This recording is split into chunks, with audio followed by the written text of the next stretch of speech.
We all know that there is a hole in the ozone layer, but how did we actually discover it? How did we find a solution to it, and why has this problem been solved so much faster than, for example, global warming? Today we cover the process from the discovery of ozone all the way to the modern day.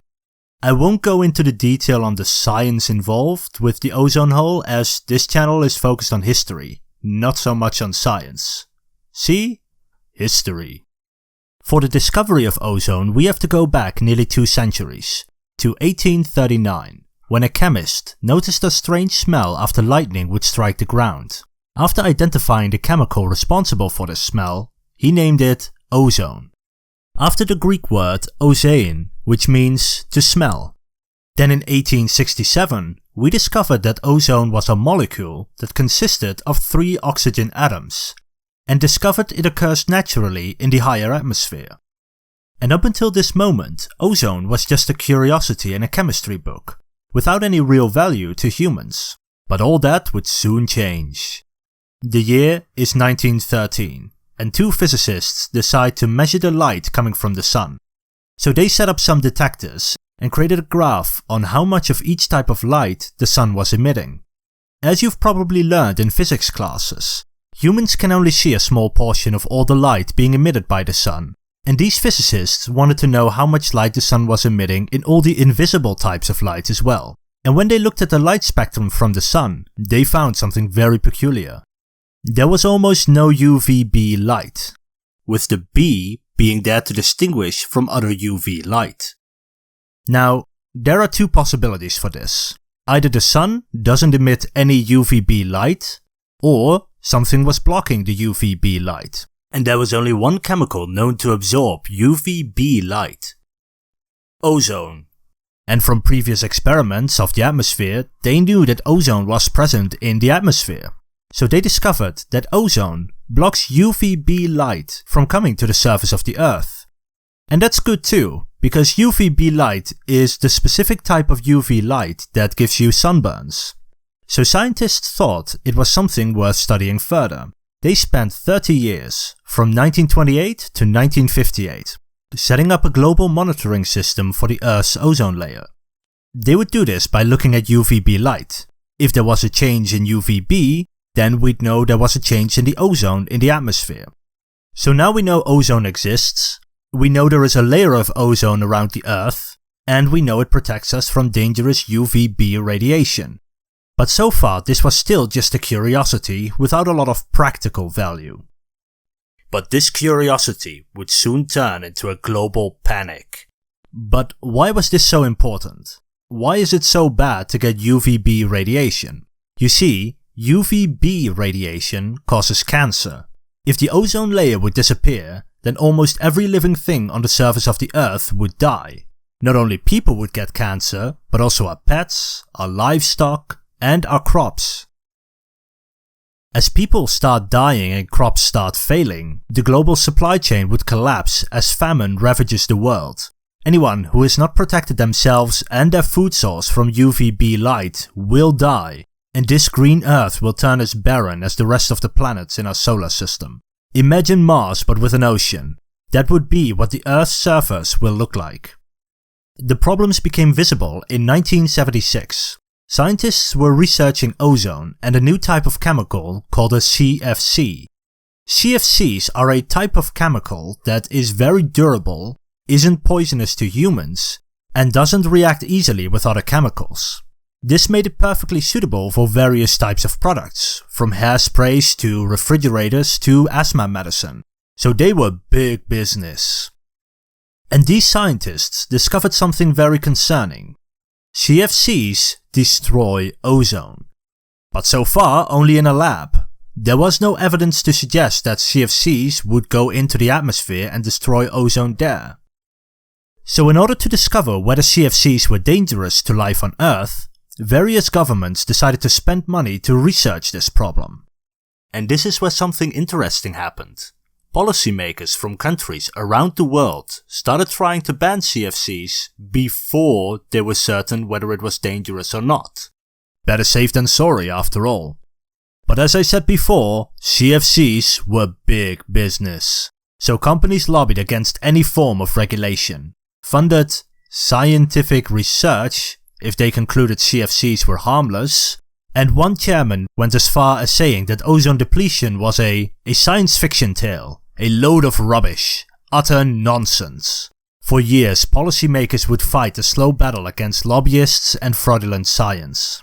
And so, this scientific curiosity became very important. So if anyone ever tells you that science without tangible results is a waste of money, please tell them it saved their lives. And thanks to these policymakers, the USA managed to ban aerosol cans, but in the European Union, a CFC ban was rejected outright. And you might be wondering, what about the rest of the world? But keep in mind that these were the 1970s, and many developing countries at the time lacked a significant CFC industry. And while the CFC productions did drop in the 1970s, by the 1980s, production was back in full swing.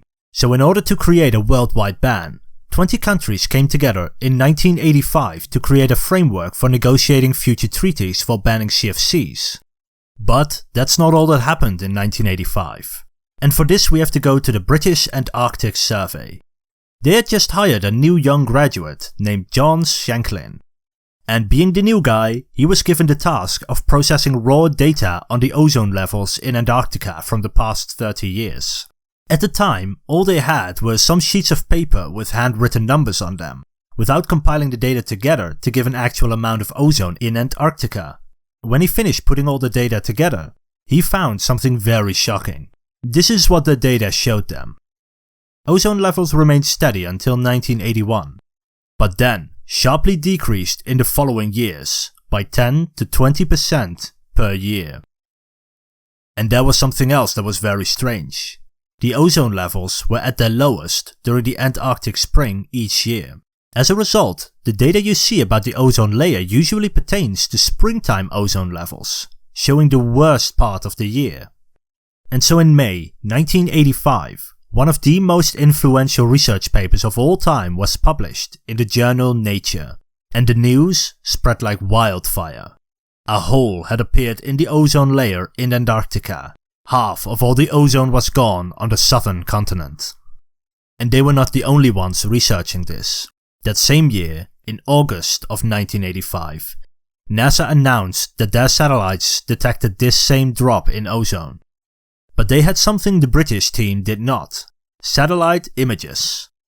NASA was able to show just how big this hole was thanks to their satellites. So if anyone ever tells you that space exploration is useless, just tell them it saved their lives. This blue spot you see here in the image only has half the amount of ozone compared to normal levels, and it's about the size of Russia. And in my personal opinion, this is one of the best pieces of environmental marketing ever created. In order to really make clear that this is a big problem, they had to present the information in a way that anybody would be able to understand it. Even if you don't understand the science behind it, you still understand the problem. The first thing they did was to call the ozone layer a shield that protects humans. They called UVB light UV radiation. UV radiation sounds a lot more negative than UVB light. And then, if you tell people UV radiation causes cancer, they will believe it. Next, they called this blue area a hole in the ozone layer. This technically isn't true. There's still ozone in this area, but there's a lot less ozone here. So they framed it as a hole in the Earth's shield to protect against dangerous radiation that will cause cancer. And of course, a hole has to be filled. So people understand the problem, understand the danger, and they understand the solution. Compare this, for example, with global warming. Here we're told that the Earth will get a few degrees warmer and will lead to more natural disasters. Which is actually very vague and requires more research to understand for regular people who aren't climate scientists. But the ozone problem is a lot clearer. If we lose the ozone layer, we all die. CFCs destroy the ozone layer. Therefore, ban CFCs. and so the countries who produced the most CFCs came together to solve this problem, working with the framework they had created before the new scientific data was published. The solution to the problem, however, was not as simple as you might think. Yes, ban production of harmful CFC chemicals. But how do you ban them? You can't ban them immediately. There were hundreds of products that people used every day and thousands of people worked in the related industries. So the governments decided that companies would be given a period of time to find alternatives to CFCs, and governments would help to fund research into such alternatives. But CFCs wouldn't be completely banned. Some medicine requires CFCs to work, so it was okay to use them for critical medicine. Furthermore, they had to ensure that developing countries wouldn't start producing their own CFCs and negate all the progress being made here. So they agreed to help developing countries to transition away from CFCs, both now and in the future. And lastly, the leaders of the world recognized that the science wasn't fully understood yet, and this treaty might not be enough. So they decided to periodically meet to update the treaty in case they needed to do more to save the ozone layer. And so, in only 11 years, the world went from the first scientific data that there might be a problem to a comprehensive treaty phasing out all chemicals known to destroy the ozone layer. And they called this treaty the Montreal Protocol on Substances that Deplete the Ozone Layer, or simply the Montreal Protocol. But did the treaty actually work? Well, CFCs are now illegal across the world in 197 countries.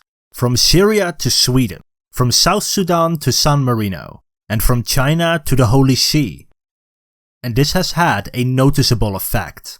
If we look at the data again, then we see that the ozone layer is finally starting to recover, despite some very recent changes that came out after I had written the script. And while the treaty had to undergo 9 revisions since it entered into force in 1989, it has been effective. And according to various predictions, if we had not taken action 30 years ago, hundreds of millions more people would have suffered from cancer. But instead, the ozone hole is set to become history within our lifetimes, around 2060. And not only that, this is the first time humanity came together to solve a global crisis that would affect everyone. So if anyone ever tells you international cooperation is a waste of effort, just link them to this video and I'll set them straight. If you like this video, then please give it a thumbs up and subscribe. If you want to see new videos as soon as they come out, press the subscribe button. My next 2 videos will continue my series on the Aztec Empire, from its rise as a regional superpower to the arrival of the Spanish conquistadors. If you want to get notifications on those videos as soon as they come out, press the subscribe button and press the notification bell.